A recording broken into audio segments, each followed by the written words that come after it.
Hey guys, I know you don't recognize my face because I've been gone for so long, but I'm Alex. This is Flashbacks. I'm here with Will. Yes, I'm here. You might not notice me either because I'm not in my car. Yeah, Uh, so that's mixing fun. it up. Yeah. But yeah, we're here today to talk about the Sound and the Fury. And I'll be honest with you, I forgot that this was an episode, but I might be showing my hand here. I thought that this was better the second time around than I did the first time I watched it, probably. That's fair. I would agree with you. I think it's definitely better the second time around. Yeah. Because I know well we'll just get into the episode like before I start diving in early. uh but yeah, so The Flash, season 1, episode 11, The Sound and the Fury. Just go ahead and get into it. The opening scene is a fun chase scene. Apparently that was the Royal Flush Gang, like he's stopping a bunch of motorcycles and stuff, like they mentioned that. The Royal Yeah, Flush Gang. I heard him say that. And Joe even mentions, I heard the Royal Flush Gang got put away last night or something like that. that was one of the good episodes of like early Arrow from my memory, Yep. when they showed up. But yeah, so they were there. They didn't really even show them, so it might have just been stunt like stunt drivers and stuff. They didn't even show their masks, but Yeah. Well, on their helmets, they had like the playing card oh, logos. That too. It's nice. pretty I cool. must have missed that. But the next thing, this I mentioned to you before that this off mic, but this will be something that you will also find interesting. I did a deep dive. There was something in here that kind of sent me down like a spiral. And Okay. so one of the moments that's always stuck with me, I'm sure it's stuck with you too, is when the Flash super speeds for the group picture. And like obviously that's a big iconic moment. But the thing I noticed that I don't know if you picked up on this too. What phone is he holding when he takes Oh. that picture? So I was thinking the same thing while I was watching this. Actually, that's funny. I'm pretty sure I saw an Amazon logo on it. Amazon So Fire. yeah, that was the Amazon Fire phone, which Amazon tried to launch and it didn't really do very well. Yeah, there was I looked into it just for some research, and there was an article that legit said they're finally getting rid of the Amazon Fire. I'm Yep. like, I didn't even realize that was a thing. Honestly, like it must have not even lasted because I think it started in 2014. It must have not even lasted a full year, honestly. Yeah, it was, but they couldn't get any support from Android or iOS, and so they were kind of forced to try to develop their own software, and it Yeah. just didn't work. Yeah. Everything I heard, like the tech of it was just not like exciting for people, is like what the general consensus was.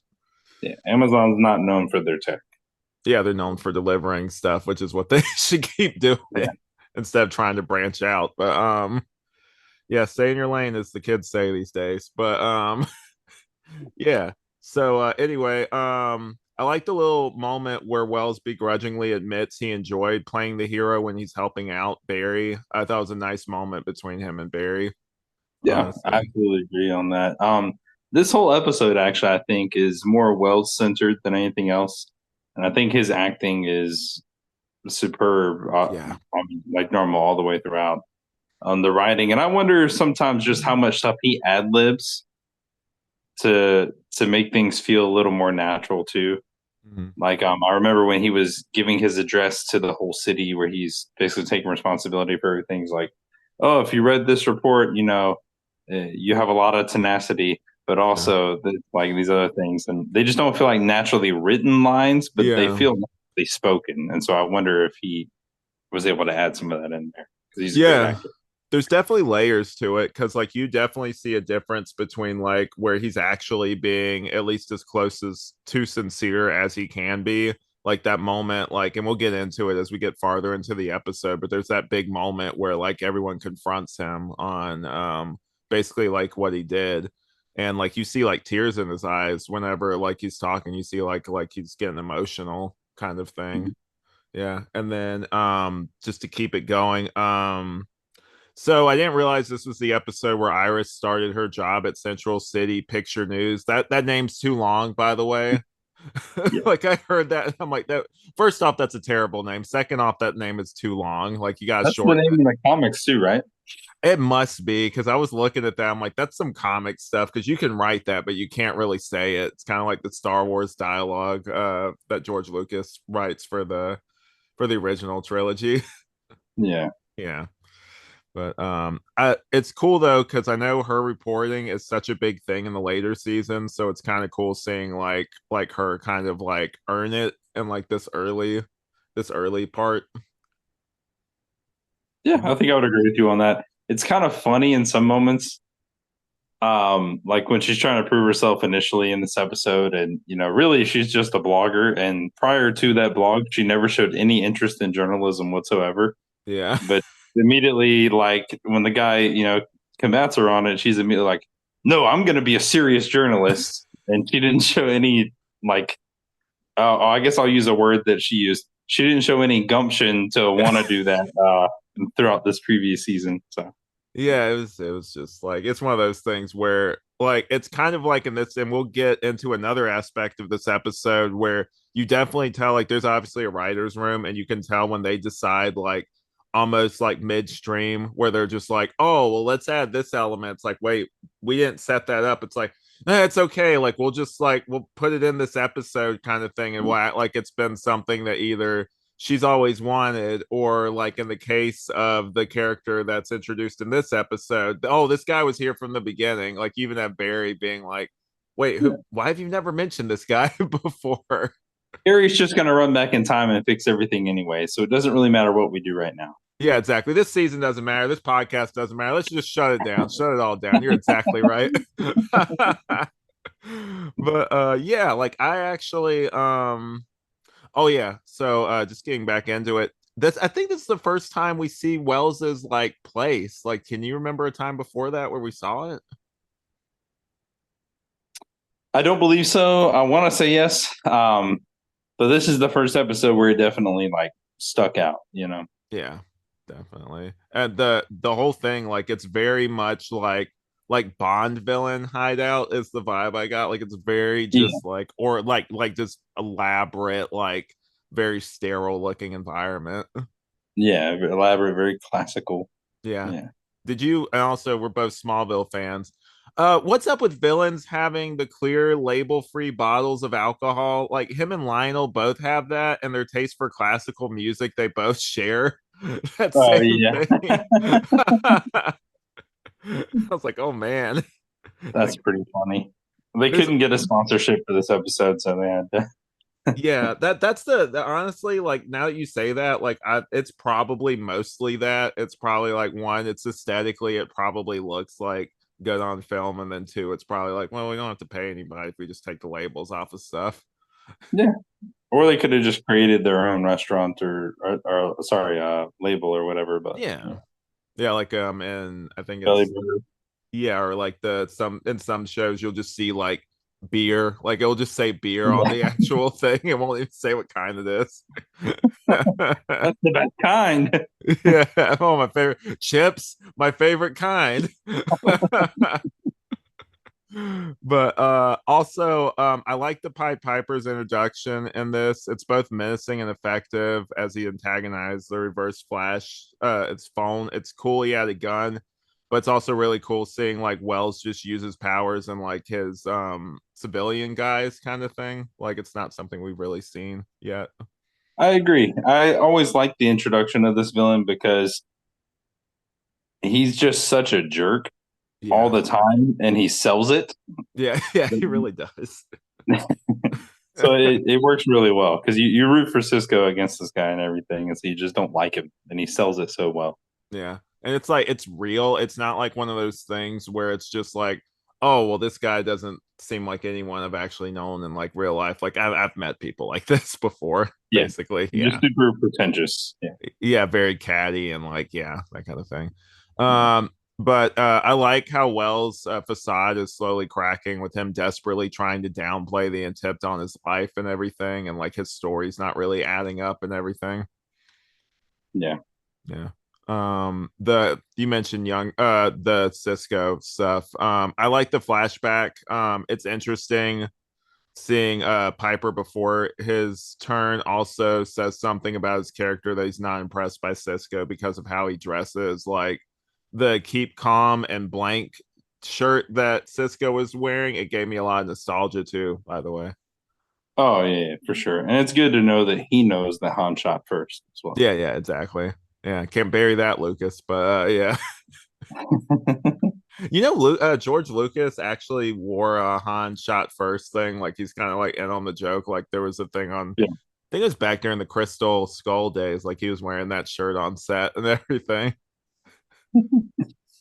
But So I love it. I don't know if you picked up on this too. The jealousy that Hartley had is interesting considering the character's orientation. Some of the lines from Wells to Hartley sound more like relationship dialogue instead of like mentor and mentee dialogue with the whole like, oh, I'm your guy kind of thing. It's like it's kind of like a weird Yeah. jealousy thing there. So I agree with you. I actually thought that a lot more the first time that I watched this Mm-hmm. back then. I always got that vibe. And I think that was also just part of the times we're in and when they introduce a character like that and Mm-hmm. the first thing that this character is identified as is their Yeah. sexuality generally, right? It's a lot easier to jump at that when you see it. But I paid attention to the delivery this time around and stuff like that. And Mm-hmm. I don't think it was intended that Oh, from okay. There's a line later that we'll get into that I was like, we didn't really like there was a cool moment kind of later, but I didn't really like how it was like I'll get into it. But where was I? Oh, just going back into that. I agree to an extent. I know there was that one line earlier on, and then there was like a part where I was like, nah, it's more of like a father surrogate father son kind of dynamic to it, That's honest. what I get too, because Hartley also didn't have his father really in his life like that too. So I think he always saw Wells as that extension of his father as well. Yeah, he's like really protective over it too. But Yeah. yeah, I like that we bring up Eddie all the time and how he's like one of the best characters in this show. I like that Eddie is picking up on the fact that Wells didn't have a scratch on him despite the shattered glass. Shows what a good detective he is, and Yep. by that merit, also Joe. Yes, completely agree on that, man. I can't say enough about Eddie. You know, he's great. Yeah, let's just gotta keep pretending he's gonna be in season 2 somehow. Maybe he will this time. Yeah, fingers crossed.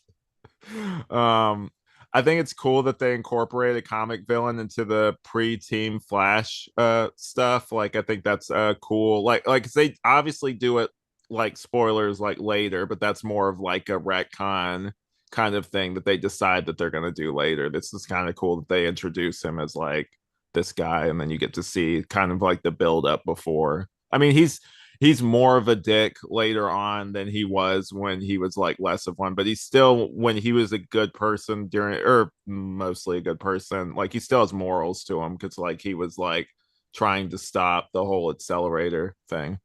Yeah. Yeah. Oh, I know you probably like this line. It's from Cisco. He was mostly a jerk, but every once in a while he could be a dick. Yeah. That was the humor of the episode. Yeah. um Oh yeah, and then this, like I've kind of mentioned it earlier, but I'll just mention it here. Also, found it funny that the retcon is called out, and the reason they don't talk about him is he was an egotistical jackass, basically. I mean, it's like it's smart. That's like smart writing. If you're gonna retcon something in, like that makes sense. Like you wouldn't necessarily want to talk about someone you had a bad experience with, so Yep. it makes sense. Completely agree. Yeah. I also thought it was cool that what brought him to pre-team Flash was his family kicked him out of their lives and the company once he came out. It's sad but also kind of realistic, especially like for the time. Yeah, absolutely. Yeah. And then this is the part that I was wait, is this the part? I think it's the next part. Oh, I also like that they don't make him a stereotype, which is nice. His rudeness doesn't devolve into like cattiness, basically, where he's just being like that stereotype of like a gay man where he's like all like petty and stuff. Yeah, I agree. No, I think I only felt it during one scene, and that was the scene when Barry like Yeah. brought him into the lab and the comment he made. I didn't like that because I felt like he was objectifying Barry in that moment, and I Mm. felt like had the roles been reversed and had it been a female character and a male character, something like that, like we would definitely be talking junk about that and calling it outdated. So Yeah. even Well, if it is guy on guy or something like that, like I don't think we should accept that. yeah, well, that was my thing with it is like even in that scene, you can tell that the actors, like I think the actual actor himself is like a gay man, but like you could tell that his heart is not in Okay. that in You that said line. he's a gay? Yeah, he's a gay man. That's what I said. Oh, But oh man, you had a pause there. I was like, whoa, whoa, oh yeah, whoa. yeah, no, no, I'll say he's a gay actor. But yeah, it was like because I don't know if you could tell when he delivered that line, it kind of seemed like his heart really wasn't in it, like where he was just like he didn't even deliver the line with like the right amount of whatever. Like you can kind of tell that's probably something the studio told him to say, and he's like, okay, I guess I'll say this Yeah, line. it's very lazy writing, Mm. and It wasn't I even don't like I funny don't to like when begin with. characters get objectified. I'll Yeah, say this: it made me dislike the character more. yeah. So if Which I that was mean, I their guess goal, helps. if that was their goal, they succeeded. Well, I mean, like I guess that helps because you're not really supposed to like he's a villain, Yeah, but yeah. Um, yeah, and then like the one thing I will say, because I did make a note about this with that whole thing, I was like the line was delivered poorly. I didn't really like it. And then being a kind of obvious line, like we kind of said, it fits with Hartley's character in this certain way of always being in control, even when he isn't, like that kind of thing of being like, oh well, like I'm not under arrest. I'm gonna make you like basically like I'm gonna say something so like I have the upper hand. So like no, like you're arresting me, but like I don't care kind of thing. yeah, Yeah. So like that was cool. And the whole like chess stuff too. Like I thought like it was cool because I know like in the later seasons they're like, well, Barry's not really challenged by like, like he's only challenged when he like runs and stuff. He doesn't have anyone that challenges him like mentally. And yeah. it's like, well, not really. I mean, yeah, this guy early on that like would make him actually think before he would do stuff. True. Yeah. And then even like there was a lot of like a lot of the performances felt off in this episode. There was like the following that scene, there was like when he was shit talking Caitlin, Hartley was, and like you just get like a half-hearted shut the hell up from the Flash where like he doesn't even seem like I'm like I don't know, maybe people were just having an off day up until that certain scene where like things really kicked in acting wise. Yeah, I will say outside of Tom Cavanaugh in this episode, it seems like everybody kind of phoned it in. Yeah, it was weird. Like I The don't. acting really wasn't super great. Yeah, because I was trying to figure it out. I'm like, this is what people think when they think of CW shows. Like, oh yeah, terrible acting and everything. I'm like, yeah, Yeah, well, this episode, I don't. Maybe, yeah, maybe you're right. Maybe people were just having an off day. But I like by the way that when he's in the actual the prison cell, it's kind of like Lecter, like Hannibal Lecter in it, where he's like, cutting people down from behind the glass and everything. Like I thought that was kind of cool. And he has all these like secrets and stuff like that, and he uses different kinds of dialect when he's like insulting people. I thought that was like a really cool thing that they did. oh, absolutely. Yeah. And just shows their intelligence and shows that they're like worldly and stuff. I like the Flash doesn't understand them when they're speaking other languages. He's like, man, I wish I took a language when I was in college. I like that Hartley keeps dangling this secret that he knows about Harrison in front of Flash's face. I think like that was really effective and everything.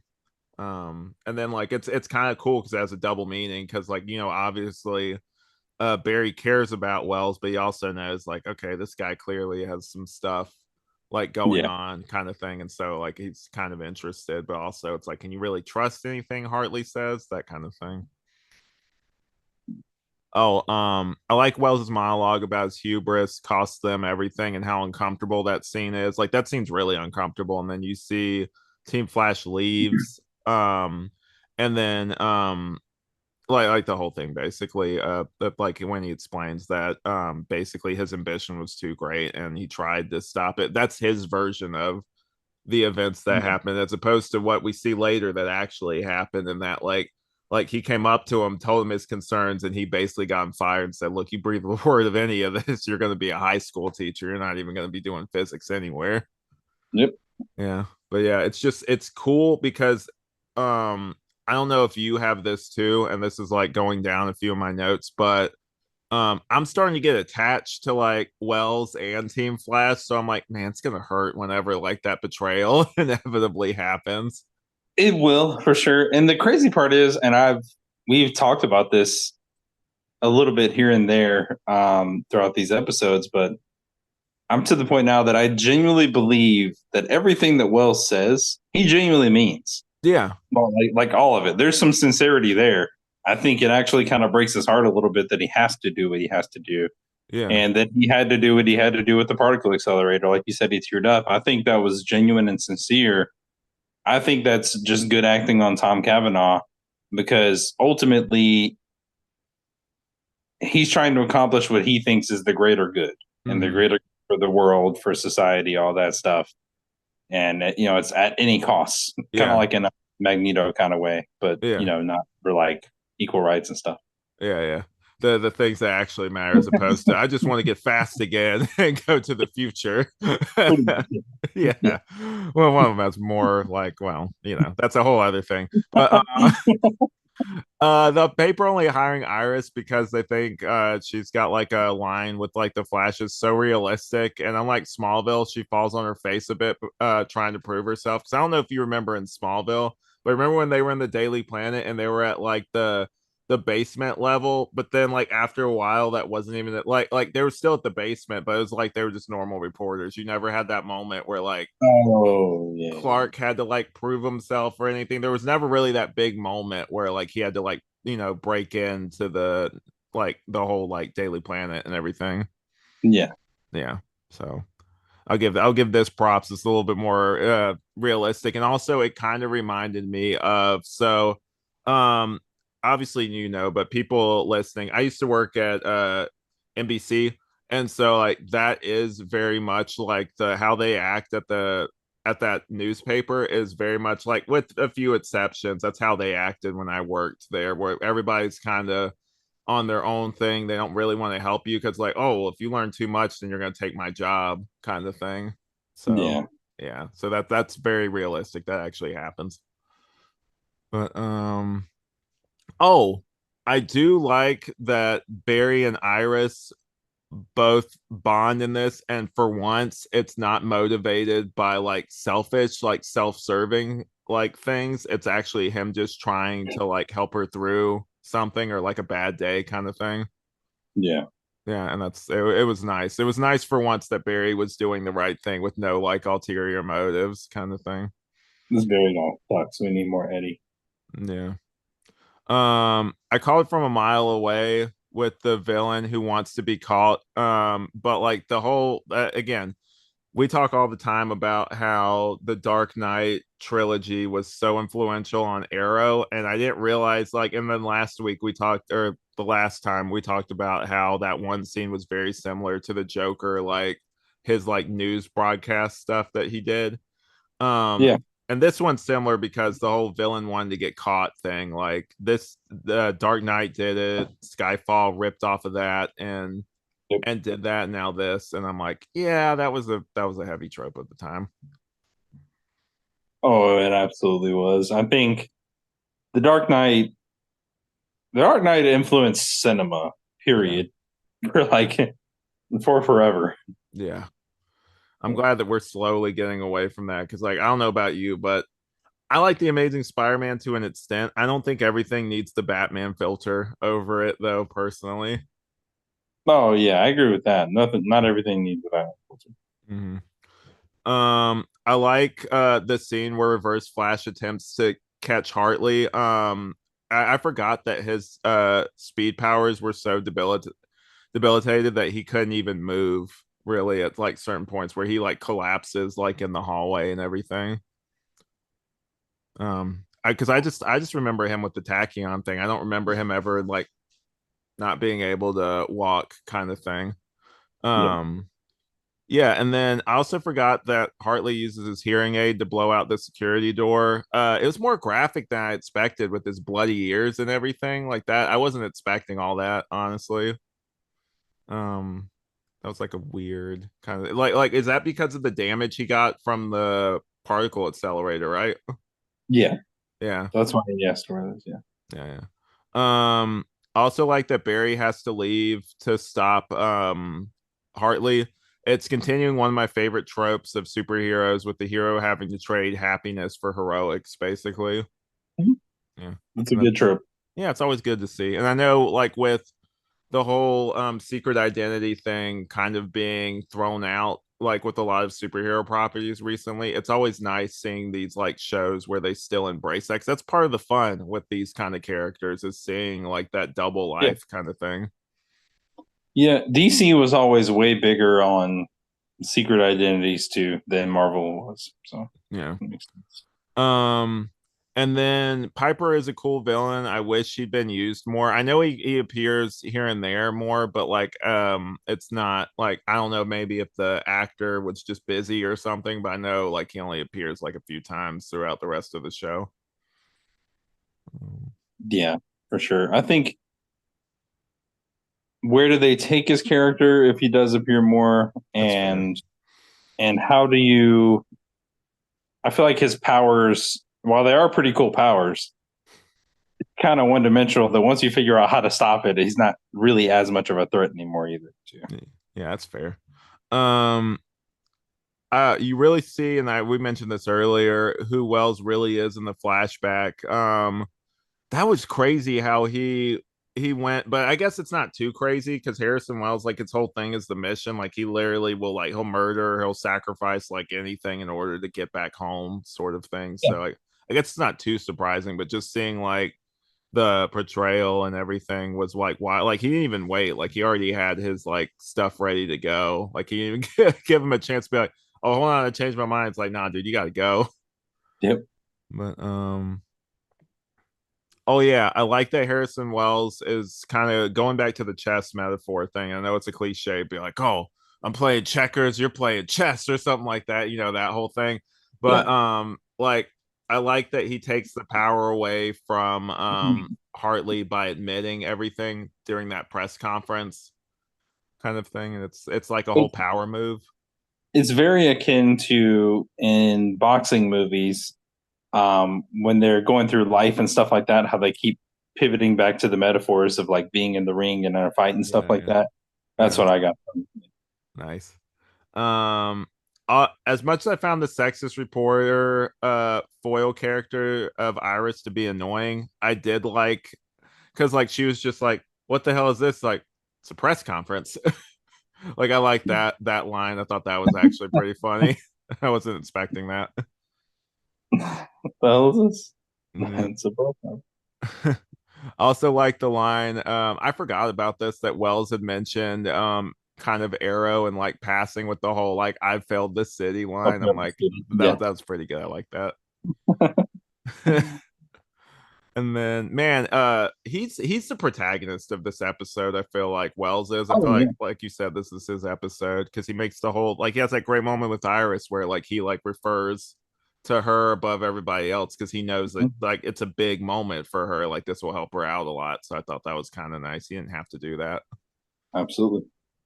Um, I do like it's so cliche, but I do like that the reporter is somewhat impressed by like her question and also her like showing him the respect of calling him like a colleague and everything, even though they don't get along at all. Like I thought that was kind of cool. And then also throwing the whole gumption thing back in his face, sort of thing was great. Um, and then let's see. I like that we see, and we see this throughout. We've seen this throughout the first season, but I do like that we get more of Wells and Cisco and that great bond that they have, and like him even reassuring him that whole thing and be like, "I don't play favorites." Like I thought that was a really great moment. And I don't know if you noticed this too, but I kind of like how they use sound in this to kind of like show when Hartley was like around the corner, like he was near kind of thing. You started noticing like sound stuff like glitching and like, him doing that. I thought that was kind of effective. It kind of reminded me, you remember Batman Beyond with there's that character that manipulates sound and stuff called like Shriek.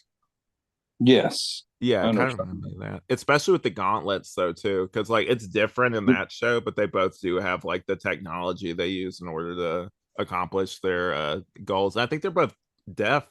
Aren't they both deaf actually too? Because I think at the end of that, I think he loses his hearing, Well, probably. don't talk to me about Batman Beyond right now after the news that we had this past week of that movie not going through. Oh man, do you want to get into that? We can talk about that for a little bit. We can, yeah. Yeah. The what was the thing that they were set like in that article or whatever? It was so weird how WB was like, well, we're not doing it, but like it's like a maybe, and I'm like, either do it or don't. I hate this whole mentality of like, oh, we're not gonna do it unless you want Yeah. us to. Yeah. Well, I think so. I'm number one. I just want to go on record. I would love it. Yeah, me too. The concept art looks amazing. I think it would be amazing. I think the issue is so like for us, we grew up, we Mhm. watched the show, we're big fans of it. It's awesome. Yeah. For us, it's a no brainer, right? Yeah. But I also have to look at it from their perspective and see, okay, well, realistically, there's probably 5 to 10 million people that, collectively watched the show and enjoyed it and would like that, right? Yeah. Because it was a one off thing that was really 20 years ago, Yeah. which is far removed from, Oh man, popular 20 culture. years ago. Don't remind me, man. Wow, Yeah. 20 years ago. And so financially, if you're going to give it the budget that a Spider Verse movie got, Mm, because that's what you would need in order to do it right, $100 yeah. million budget, you can't guarantee that you're going to make all that money back plus the promotion and all that stuff with that. Yeah, and that's my thing. I think people don't realize that because like a lot of the time when people like I mean just look at the Snyder Bros out there where they're just like, "Oh, like we really want this." Like, yeah, you guys over here really want the rest of like Snyder's plans. General public doesn't even slash hasn't even watched that 4 hour cut of that movie. Or like if they did, it's like, oh, that long one. That's most of the time when you talk to people, they're like, yeah, I wanted to, but that movie's too long. Like, you got to realistically look at like, okay, like who's gonna be into this? Because if you pull someone off the street and you're like, hey, Batman Beyond, they're like, what's that? Like, what does that mean? Yep. I think the way to do it and do it right, you have to, first off, you got to introduce this character back into popular culture, right? Mm-hmm. So I think if Rocksteady can go back to their Arkham formula and make a Batman Beyond game Mm-hmm. and a newer style and just have it be really popular on PS5, Xbox, all that stuff. That's how you introduce the character, get him back into popular culture. You build momentum, and eventually you can do a movie like that because I'm sure James Gunn would love to do one. I think he's even talked about it before on that for his DCU. Yeah. There's a lot that has to happen in the DCU first before we even get to Terry McGinnis. Yeah. So Oh, there's speaking of Arrowverse, I can actually tie this back into it. There was like obviously you mentioned James Gunn. I was listening to something earlier, and like keep in mind this is alleged, but apparently Stephen Amell and James Gunn don't get along. oh, Apparently really? that's a thing. Yeah, there's some beef there. Apparently, I don't know the specifics, but I do know. You remember that line in Peacemaker, and this is the part where the alleged part comes up, where they're talking about all the different like heroes and stuff, and like he's basically just like dressing them all down, talking like crap about them, kind of thing. Yeah. Yeah, and they have that one line about like, oh, what about like Green Arrow or something? Like, oh, he goes to like brony conventions. Apparently that was a dig at Stephen Amell because his daughter is into like My Little Pony, and so like he went there with his daughter as like a hey, my daughter's into this. Like I'll go to this thing with her kind of thing. It's like, Yeah. dude, you gotta call somebody out for that. It's like he was going there with his daughter. Come on, man. Yeah, I agree. I was actually surprised that you said that just because I know Amel the circles that they run in are very similar, right? I know Yeah. they're both friends with Michael Rosenbaum Mm, and other people like that, and so I would think they would yeah. get along very well. I heard Yeah. Grant Gustin actually just said recently that he'd love to portray the Flash again in live action, but he would only do it if James Gunn asked him because that's who he said he trusts to do it. Well, yeah, because he also wants like a payday, probably though too. But Oh, of yeah, course, yeah. yeah, it's like I'm all for it. Hey, it's like it's what the fans like. It's what most general public people like want that like even know about the Flash. Like, I just have him do it. I think I would be cool with it. I just don't want it to be this version of Barry that we have on the show. If Have they him do it dye that way, his hair or something, like so that way you know it's different. But yeah. yeah, like getting back into the episode. Hold on a second. I'm gonna pull it back up. Um, I like That's more Night of the Batman, I Oh guess. yeah, yeah. Don't think if I ever run short on content, I might cut this like lift this part up out of the episode, just drop it in one of the future ones. Be like, hey, bonus content. But Yeah, yeah. Oh, the water dam set piece was really cool with like the cars being thrown off using Hartley's tech, and I thought it was a cool scene, even though the effects were somewhat limited. I'm like, the story and like the idea got me farther than necessarily the visual yeah. effects did in that moment. Started looking like little cardboard cutouts when they started hitting the lower parts of the dam there. That's the story of the CW the Arrowverse, man. That's why the Superman and Lois was so cool to see, other than the story and the acting and everything. The Yep. effects were like movie level, and it's like, wait, what? They could do this the whole time, kind of thing. Like I was like Yep. shocked. But yeah, and I like that Hartley's a little smarter than the Flash. Like the whole thing with like him calling him a moron and stuff, and be like, dude, I stopped you the same way both times. He's like, you were really my replacement. Yeah, that was a great thing. And then I do like Wells hacking into the satellite radios. It's not even something I would think to do. So I thought that was kind of cool, like a cool like writing moment of having like a organic way for them to beat him, like using his own stuff against them, sort of thing. Yeah. Um and then I love that I forgot about this. I love that at the end Barry has that big talk with Wells, obviously, and then he gives him the group picture he took earlier. I thought that was a perfect bow on the end of the episode and like a really great moment. Um and I then like agree. yeah, there's just some other Especially the part where what's it called? The Wells is saying how hard it was for him to admit that he was wrong and everything like that, and then he Mhm. hopes he can earn Barry's respect and trust again one day. And Barry said, you already did today."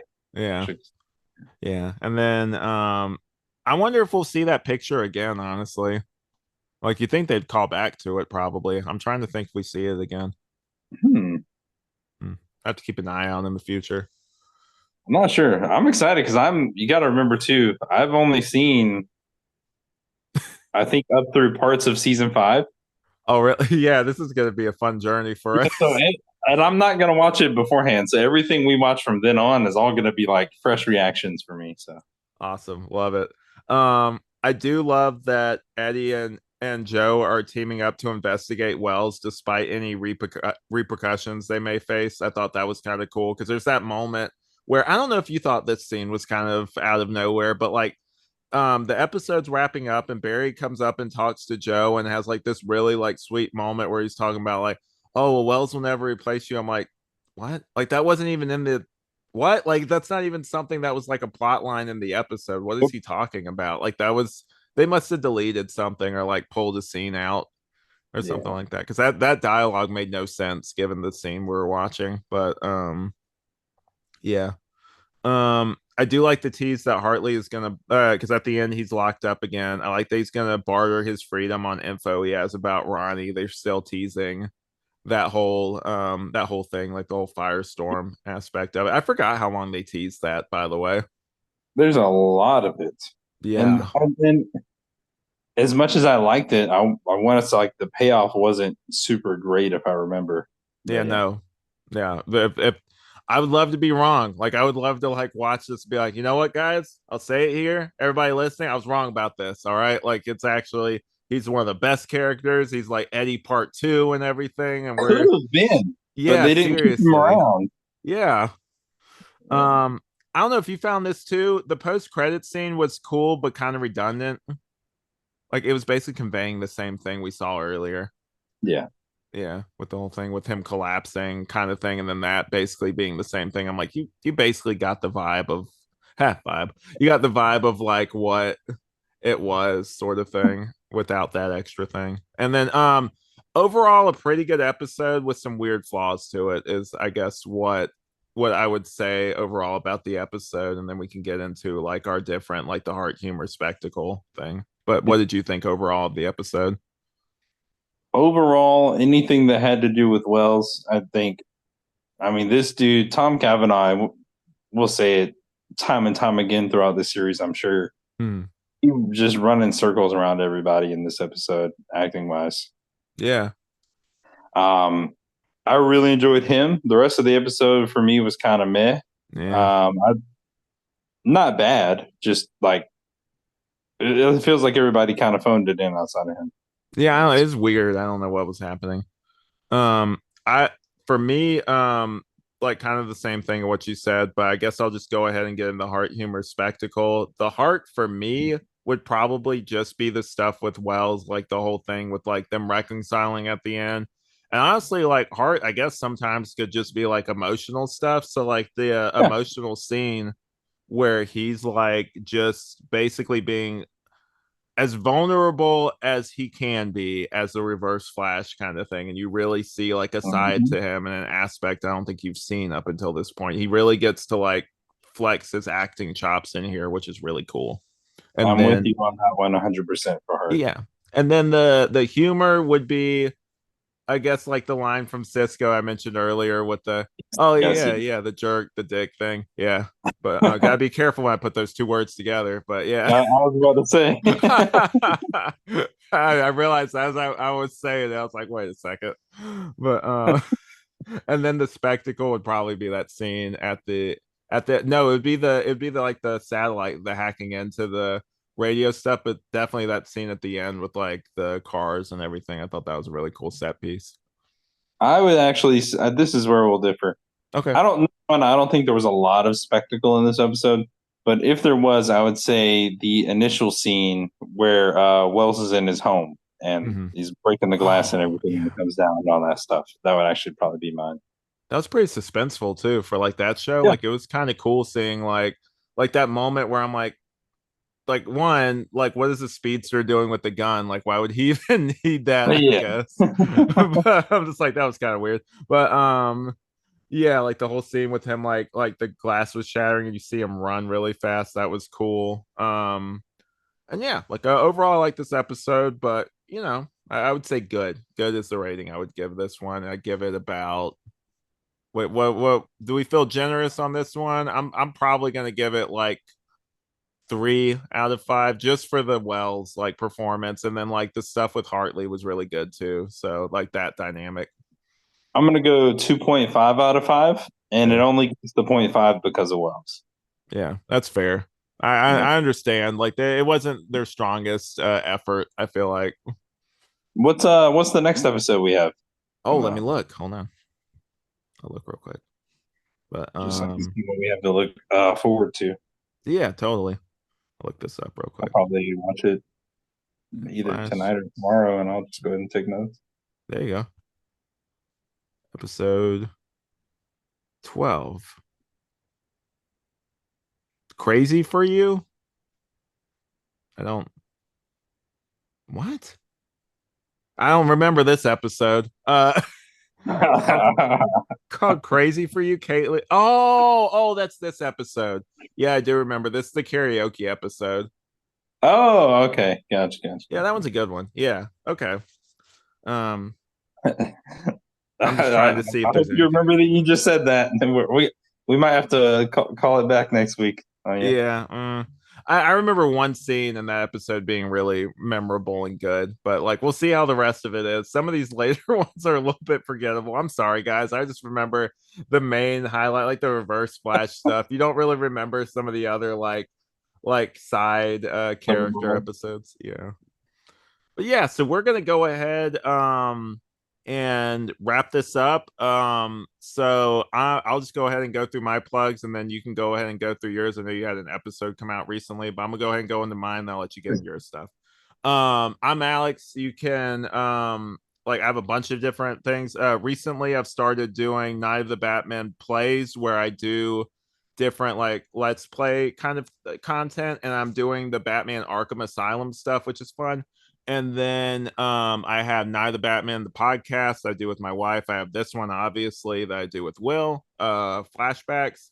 And then I have the tangential exchange I do with Trip. We're gonna have Will on in the future. We just gotta figure out a time that works for everybody. And then What Mean is eventually coming back, I promise. And then Will, whenever you're ready. Yes. So obviously you can always catch me here on Flashbacks. We're going to be getting here into a rhythm pretty soon as well. Definitely. Hopefully be able to knock out a couple back to back and clear out the rest of this first season for you guys. Yeah. And you can also catch me on the It's Up podcast. We just had a new episode come out today, which is February 27th. So by the time you guys see this, it'll probably have been a couple days or so. But we pretty much talked about Madam Web and how horrible that movie was, how excited we are for Deadpool and Wolverine, and the new Pokemon games that are coming out, stuff like that. So Nice. So look forward to all that. yes, Awesome. sir. Yep. And we will see you in the Speed Force. Even the Speed Force.